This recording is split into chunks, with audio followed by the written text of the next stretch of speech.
Hi everybody, welcome back to my channel. This is one of my Vlogmas videos for this year. I'm not sure exactly what I'm going to title it, but I think it's going to basically be Wellness 101. So these are just the basics of wanting to live a healthy lifestyle. And I'm probably going to be looking at my laptop just because I have a whole list of things I want to talk about. So let's say you just graduated college. That's honestly where I started my health and wellness journey, I guess I would say.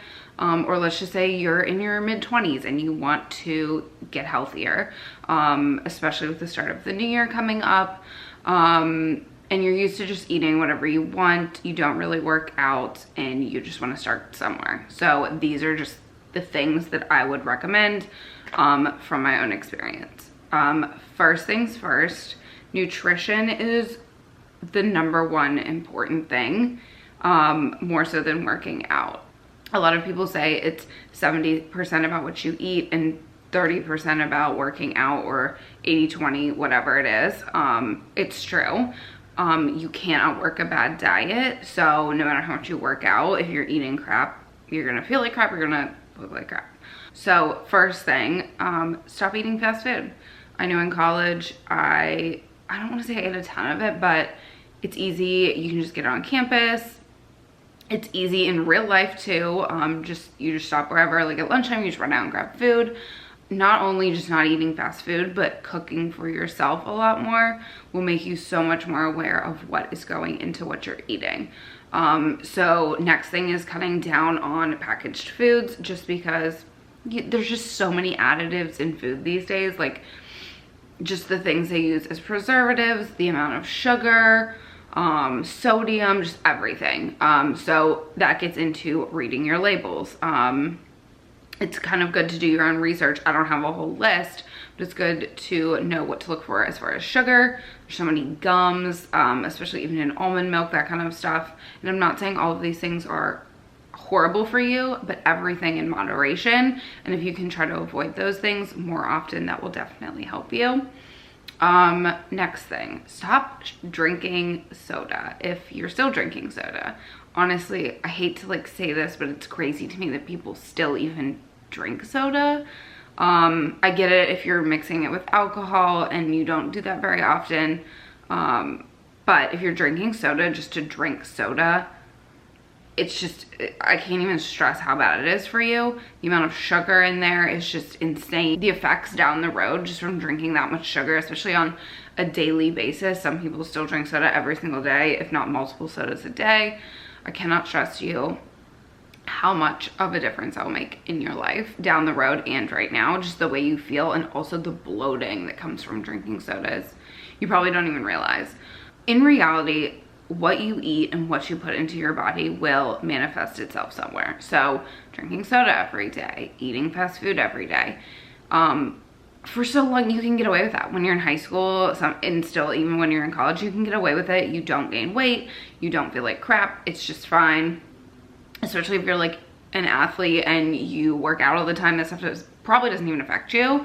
But down the road, just the amount of sugar and additives and stuff that they're using will catch up to you. And another thing that no one really talks about until you're in your mid-20s is that your metabolism will change, especially for women. I don't find it as much in men, but it changes. It happens overnight almost. I used to, in high school and in college, I ate whatever I wanted and I didn't work out.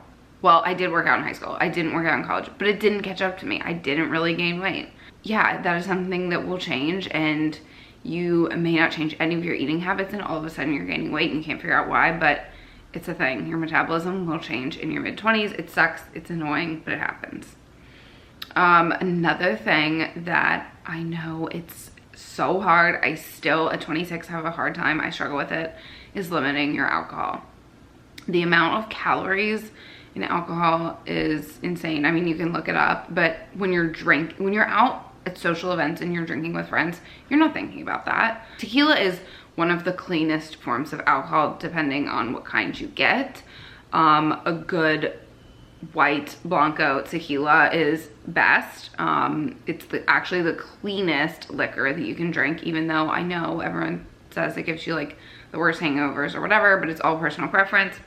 But yeah, just try to limit the amount that you're drinking. If you're going out with friends, I get it.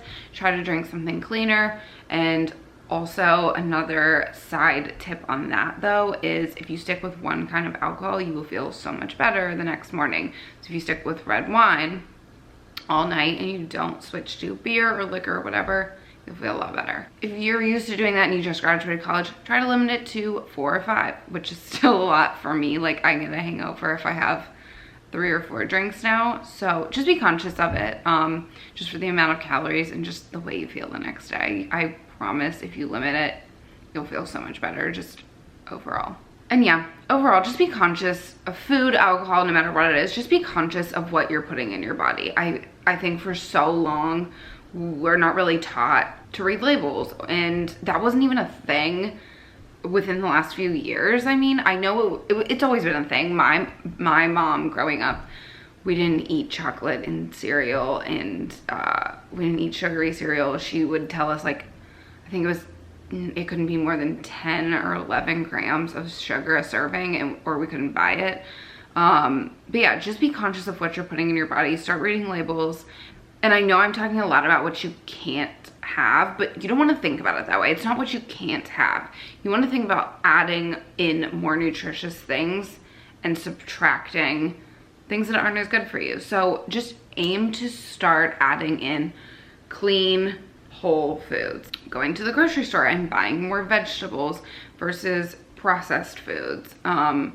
In the last year, I've focused so much more on adding just I never know how to say this, voluminous foods, so high volume foods, eating a ton of vegetables with a protein, instead of a big giant bowl of rice because I need to feel full. So eating more fruit, eating more vegetables, just focusing on adding in good things instead of thinking about what you can't have. So instead of going to Chick-fil-A and eating a chicken sandwich and fries, you can cook yourself some grilled chicken and do a roasted sweet potato and broccoli. I know that sounds so basic, but I promise you when you make these foods taste good. And yeah, over the last few years, I've learned so much and bought so many seasonings, and sauces have a lot of sugar, but it just depends if you read the ingredients. There's so many good, like Primal Kitchen makes so many good sauces and things like that that can make your food taste phenomenal. So just being conscious about what you're putting in your body, adding in more nutritious foods. So next thing is increase your water intake. I never really thought about how much water I drink. But as I've gotten older, I've actually started drinking more, and I'm actually better about it when I sit down at a desk all day, which is kind of ironic. But if I don't have it with me, it's actually at work. I have a Starbucks cup, the one with the straw. I had a glass one and I broke that very quickly, so I got the plastic one. I believe it's 24 ounces big, but I personally think you should drink your body weight in ounces of water every day. So I weigh about 125 pounds, so I try to drink 125 ounces of water a day. It sounds like a lot, but if you spread it out, it's not hard. As long as you keep a reusable water bottle with you, it's so much easier. Don't drink plastic water bottles. Don't use those. Those are terrible for the environment. So get yourself a good reusable water bottle that you can carry with you wherever you go, and just drink water all day. I know you're gonna be like, oh my God, I'm gonna pee so much, but it's good, especially if you work at a desk. You'll get up and go to the bathroom more, which is more walking, so that's good for you. So next thing is movement. So if you don't even want to start working out, but you want to just start getting healthier, it's important to just move your body on a daily basis, whether that is stretching. There are so many videos on YouTube. Just literally look up stretching, like so many things you can follow. Or just aim to take a walk once a day. Especially if you're in an office, you should definitely get up, move around, take a walk once a day. It doesn't have to be far, just get outside. We totally underestimate like the power of just being outside, because in this day and age, we spend all day, whether we're working from home, whether we're working from an office, we spend all day inside working on a computer or on our phones, and we totally underestimate the power of just getting outside and getting some fresh air. And then if you do want to start working out, it's so important, I cannot stress enough, to find something that you enjoy. I personally really enjoy strength training, weightlifting. I love a good cycling class. I really want to try, I've never tried Pilates yet. I really want to try Pilates. There's just so many studios, Orange Theory, Barry's Boot Camp. I can't even tell you how many good workout studios there are out there. If you need accountability, I do suggest joining a gym and going to classes, just because there is somewhere that you have to be, and if you don't show up, you're usually penalized. So if you're just starting to work out, I do highly recommend going to a class so you're held accountable. But if you're good about being accountable yourself and getting to the gym, I highly suggest weight training. That is the form of movement that I have really fallen in love with after graduating college. I have nothing but good things to say about it. I won't even get started on this, but weight training will shape your body unlike any other form of exercise. Cardio can't do it, HIIT can't do it, but there's so many ways to move your body. I mean, if you just want to start and go to the gym, I suggest just getting on the treadmill, getting on the Stairmaster. I personally hate the elliptical, but it works. Get on a cycling bike. And Pinterest has so many workouts, just cardio workouts. Like literally you can just look up like cycling workout and they'll tell you like different intervals to do. I personally really love sprint intervals on the treadmill. I have an Instagram post about it, but I can put it in the description below. I love them. It gets my heart rate up really high. But yeah, and if you want to start weight training, I have 2 workout guides. I am a NASM certified personal trainer. It's suitable for beginners to intermediate. So if you've never picked up a weight in your life, it's really great for that. But it's also pretty good for beginner to intermediate. It's a really good full body guide. I have 2 of them. One is gym based, one is home based. I include 4 days of workouts with an optional additional lower body day. So it's 2 upper body days, 2 lower body days. I really enjoy it. And it does include cardio, which you do need in your, when I say cardio won't shape your body, you do also need to do cardio if you're wanting to lose weight along with weight training. I will link them in the description below. I will actually be running a special on them through the holidays, so look out for that. Next thing, quality sleep. So I am definitely guilty of this as well. Get off your phone before you get in the bed, or at least turn off the blue light. So iPhones have a functionality where you can make the screen, it's essentially more orange or yellow or whatever, and it removes, I don't think it removes all the blue light, but it should be better for you if you're trying to wind down. I have it set so that when the sun starts going down, it changes on my phone. But yeah, 15, 20 minutes before you go to sleep, just get off your phone. Don't turn the TV on, just remove all screens from whatever you're doing, and just, I suggest reading a book. It puts me to sleep immediately. Do something to relax, burn some essential oils. Personally, I sleep with a white noise machine. I'll link it below. It is amazing. It has changed my quality of sleep. I just sleep like a baby. I don't wake up once through the night. I also suggest there's an app called Sleep Cycle, and you set it next to you. It says in the bed, but I don't like doing that. So I put on the nightstand next to me. I put it face down, and I put my phone on the charger so it doesn't die while it has the app on. But it ranks your quality of sleep. It listens to whether you snore, how much you move around, whether you get up during the night, and it'll tell you all those things in the morning. It's awesome. I'll link that below as well. Just relax before you go to sleep. It really, truly changes your quality of sleep if you aren't on your phone for the last 15-20 minutes before you go to sleep. And as far as how much sleep you're getting, everyone says 8 hours is ideal. I do weirdly know like 3 or 4 people who sleep like 4 hours a night, and like they're perfect. Like more sleep makes them feel bad. I don't know, it's so interesting to me. But whatever works for you, I think go by that. I do think if you get 4 hours of sleep every night, you're gonna be run down later down the road.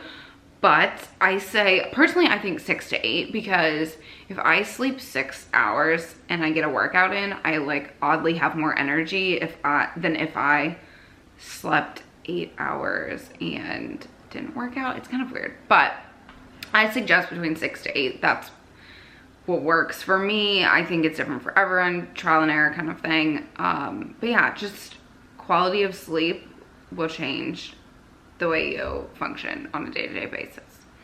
Then my last thing about living a healthier life is the fact that we underestimate how much our mindset affects our health. I truly believe that how you think about yourself affects your mental health and your daily outlook. So if you beat yourself up about the littlest things, about eating bad, let's say you're eating well and then you have a bad meal and you beat yourself up about it, it's worse for you, I think, to beat yourself up about it than the damage that was done by eating a bad meal. I think your mental state has so much to do, especially cortisol. If you are stressed all the time and your cortisol is high all the time, you're not gonna be able to lose weight. So finding something that helps you de-stress, personally that's working out for me, going to the sauna, meditating, anything like that. Your mental health affects your well-being so much. And yeah, like I said, if you're constantly talking down to yourself or you have negative self-talk all the time, that doesn't help either. So I personally have a manifestation journal and a gratitude journal that I write in every day just to start my day off on a positive note. I personally post, I guess I would call them like positive or motivational quotes every single morning on my Instagram story. So follow me if you're not following me already. I don't know, everyone messages me and says they help them so much, and I love that. Like, that's why I post them. So follow me so you can see those every day. I swear it'll help. But yeah, just your mental state really truly affects your health overall. And the last thing I will say is I'm actually going to be doing a video before the end of the year on what I'm calling the Cat Schaefer Challenge. I'm going to be doing a 21-day challenge. I don't want to call it a reset, but it will be just a healthy guide as far as eating healthier, working out.